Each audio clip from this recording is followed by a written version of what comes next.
Closing arguments are still underway in the trial for 9 defendants charged in an ambush attack on an ICE detention center. They started nearly 3 hours ago. Supporters of the defendants are protesting outside of the courthouse in Fort Worth, some with signs that say protests are not a crime and drop all charges. A sheriff's deputy was wounded in this protest. They are awaiting the results of the trial. Fox 4's Dionne Anglin has followed this trial from day one and joins us live with the latest. Dionne. Hi there, Steve. Heather, closing arguments did get started around 3 this afternoon, and that began after the judge read the charge, a document that is more than 90 pages long.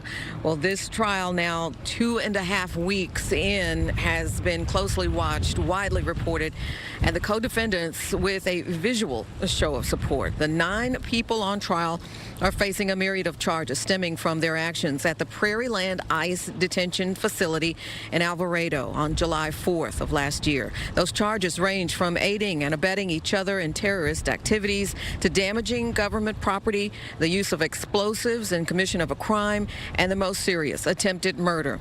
The defendants, accused of being a loosely organized Antifa cell, shot fireworks toward the facility in what they called a noise demonstration to support the detainees there. Now, the chaos ended with a responding police officer shot and injured. Now, here are some of the things U.S. Attorney Sean Smith said when he began his closing arguments about the group's accused crimes while wearing all black clothing. Why hide yourself? Why are you bringing weapons? There was no evidence of counter-protesters, rifles, pistols, radios, first aid kits. Why do you bring that stuff to a peaceful protest? And also, this was Benjamin Song's plan to create a confrontation, and he used his inner circle to pull it off.